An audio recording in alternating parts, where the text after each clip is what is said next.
For registration ng mga reseller na gaganapin dito sa Ortigas. Abangan niyo yung announcement na yan, libre po yan, wala kayong babayaran. Awards, dito si Sander Vargas, order niya na to 50 plus, kumikita na siya doon na 20,000 plus. Alright, another award, another day. I'm Vin, so may bisita tayo ngayon. Uy, bisita ko. Ito si Sander Vargas, may order siya. Global Dominion na plaque, order sa kanya. So ilang piraso ba to? 50 plus ata eh. 50 plus. Hindi ako nagkakamali magkano mga kinita mo dito. I mean, kikitain mo pa lang dito. Natapos yung project. Mga 20. Oh, mga ka-awards. So, dito si Sander Vargas. Order niya na to 50 plus. So, may kita na siya doon na 20,000 plus. Pumunta siya para saan ba? Para check mo lang tong order. So, i-check niya kasi yung order. Pero nagustuhan ng client to eh. Nagustuhan ng client. Naganda raw. So, promote ko na rin pala ang page niya. Ang pangalan ng page niya is Prime Crafts.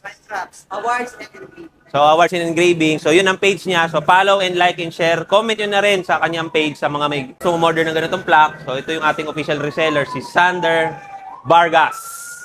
Alright?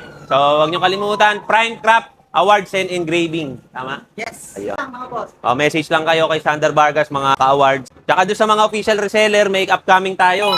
Tuturo ulit tayo. So, libre yun. Wala silang babayaran. Mga batch 1, pwedeng umaten kayo. Pwede kayo umaten doon.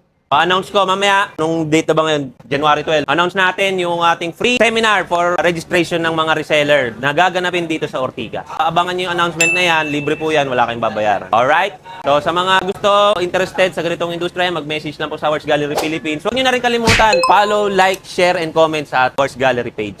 Sa mga interested mag-franchise, message lang po kayo dyan sa ating page. Salamat po. Alright.